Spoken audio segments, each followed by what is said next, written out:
Springtime here. It's a wonderful time to talk about new things. I'm Tim Emerson of Kwan Yin Healing, and I want to talk to you about the Reconnective journey. I, for a long time, uh, have had a wonderful time working with clients doing the reconnection. And the reconnection is a process of going through the body's energy, line by line, point by point, reconnecting them literally to their highest self. So a continual coherence and communication of energy, opening them up to the fullness of the universe and their highest possible selves. And the fact is that it's throwing people very quickly back on their life paths.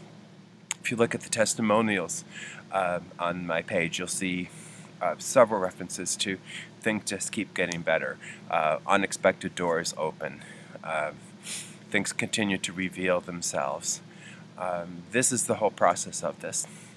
The only thing about the reconnection is that it sets in place this process that's kind of rapid. It takes a couple months for the most of it to get through, and it can be a little bit time of upheaval.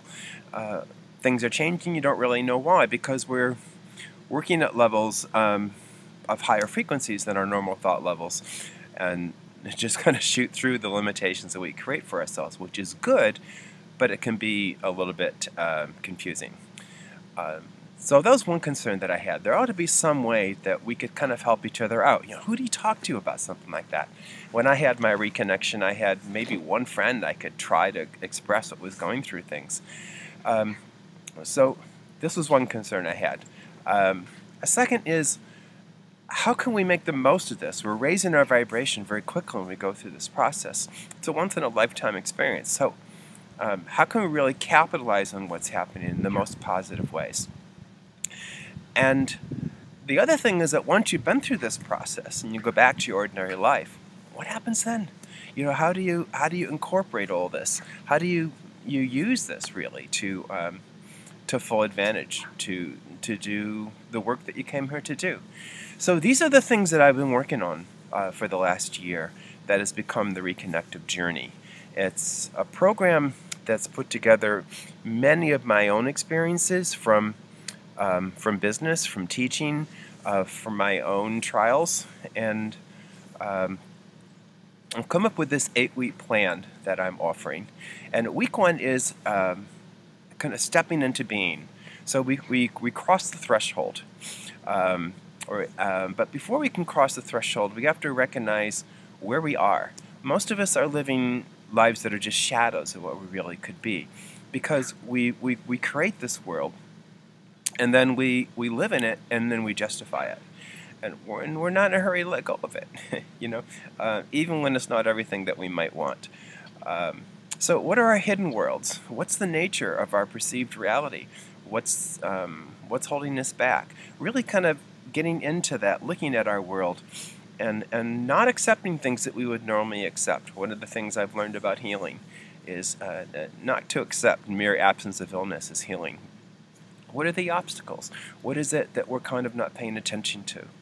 And then we can step into crossing that threshold, into stepping out of that limiting set of things and letting go of old things, and suddenly new things become possible. The reason the law of attraction doesn't work better for people is that we usually are continually attracting the status quo. And when we start this journey of self-discovery, this journey of self-honesty, we can really start to bring the spiritual energy to bear and working at all levels and coherence. We'll get into working with the emotional planes. Our emotions are reflections of our thoughts. And our natural state is to be happy, to be joyous. And so often we're not. And that's because our emotions are reflecting the qualities of our thoughts. And it's the same thing as we looked at earlier with this honesty. So we really start to realize that we're not our emotions. We are to learn to read them, to deal with some of the common emotional things that we see as outside. How do we combine this with what's the role of others? How do we find at-one-ment? How do we remove this debris so that we can move forward? How can we face ourselves? What's the role of desire in our lives? What are the myths about this? What's the purpose? How can we move this to best advantage? And then moving from there to the quality of our thoughts. Again, learning that we're not our thoughts, separating our ego from our being. Taking a look at our meditation, which is so much more than simply, sitting and thinking. People often will feel something like, well, meditation is stopping my thinking. And it's really not that. It's creating this separateness from that thinking and realizing we're much larger than that. And taking the lessons that we learned in the earlier parts of this process, the role of justice and mercy, of taking our spiritual teachers and taking our trials together and putting them together. It makes me think of nature. Nature is beautiful and bountiful, and nature is also horrid and cruel and heartless. And we understand that this is the nature of nature, and we appreciate it and all that stuff. This is not different from being. And how can we truly learn our nature of being in that way, and our lives that way, in the ways that isn't mere resignation or acceptance, but really true appreciation and understanding. From there we move to the world of the spirit, the reality of the spirit world, of how we not escape, but bring spirit into all the things that we do. We're going to learn in this program to walk with the divine in ways that you can't even imagine. We have so many spiritual experiences that we simply write off. I'm going to share several of my own. When I started to get into this work, I came face to face with things I just simply couldn't explain away. We are energy, frequency, and vibration. We know this from physics, but it's really hard for us to think of ourselves that way. So how can we start to learn to look at ourselves as we are, as spirit, and to find our true spiritual paths in ways that are conscious and meaningful? From there, we'll move into awareness, living in the vortex. What is the nature of our real forms, of the Buddhic vision, of a bodhisattva, of a spiritual warrior? How do we become aware of this world? And then once we become aware of this world, like many before us, we don't want to leave it. Buddha had to be talked into coming back. Kwan Yin, as unusual as a bodhisattva, and deciding that no, there's no point in going into nirvana without bringing other beings into awareness with me. So how do we deal with that and come back from awareness to our world? With that understanding, and really, I mean this literally, you're going to undergo a transformation in this program. I've simply underwent one. Many of my clients have underwent some as with the reconnection alone. We're going to come out of this different than we went in. From there, we'll talk about healing, how to live at all levels, physical, emotional, mental, spiritual awareness, all at once. Healing being so much more than simply an absence of illness, of a change in perspective, of not accepting anything less than joy, and how we deal with this in a practical way. And then finally, the mastery of these two worlds. How do we bring this back to our daily routine? How do we share this divine elixir, this rebirth, this heaven and earth? How do we then understand this process? As we go through these things, it's as one of my mentors like to say, it's like peeling an onion. Okay, when we peel through those first 3 onions and we go through our trials and we come out different and transformed and we feel wonderful, and that's great for a while, and then it's like, wait a minute, I recognize this uncomfortable feeling. What is this? We're just simply down to new layers of that onion, and we're going deeper and deeper and inner in a way that is quite appropriate as we continue to evolve. But once we understand the process and how to do it and what's happening, what's involved,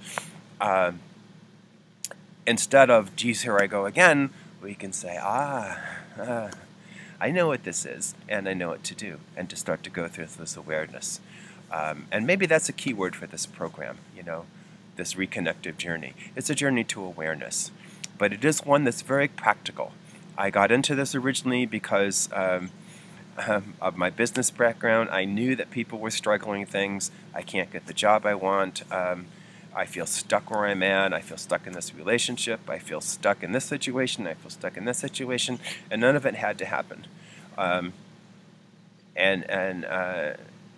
the that there are practical, very, very practical ways out of this. We're going to go through these and how to do this and how to truly be alive at all levels, physically, emotionally, mental, spiritually, awareness, to truly love life and to truly be who you really are. I know that's claiming a lot, but that indeed is the claim that I'm making for this, and that my own clients, my past reconnection clients, will tell you. Take a look at their testimonials. And that's why I call this the Reconnective Journey. Get unstuck, heal your life, live your dreams. That's exactly what we're going to do. We're going to leave the dream of the planet, as Don Miguel Ruiz calls it, and stop accepting the ordinary as just something we have to put up with. And instead, live the lives that we truly could be and step into our true potential. So, if you're ready to step into being, if you're ready to let go of the things that are keeping you anchored, if you're ready to look around and say, yes, it's got to be better than this. If you're ready to make some changes, if you're ready to take a good, honest, hard look at yourself, and you're ready to do this in a community that's supportive, that's going through the same things that you are, and let's step into this together. After the program, there'll be some opportunities for ongoing question and answer and ongoing coaching, so you're not going to be left alone even after the program. But honestly, I swear to you, this is going to change your life. Okay? I hope that you'll join us. This is why I do this work. I can't even describe. Before I got into this, others told me that my life would get better beyond my wildest dreams, and I thought that was kind of nuts because my dreams are pretty wild. But I just didn't know what the things I really should have been dreaming about were. And now that I have those things, my life truly is better beyond my wildest dreams and continues to get better as things continue to enter my life that I just wouldn't have imagined. Not only they could have happened, but happened so easily and so readily. And that get more to the core of who I authentically am as we go through this. Let this be my gift to you. Come with me on this journey, okay? I hope you enjoyed this. I hope you come with us. And come, let's take a journey.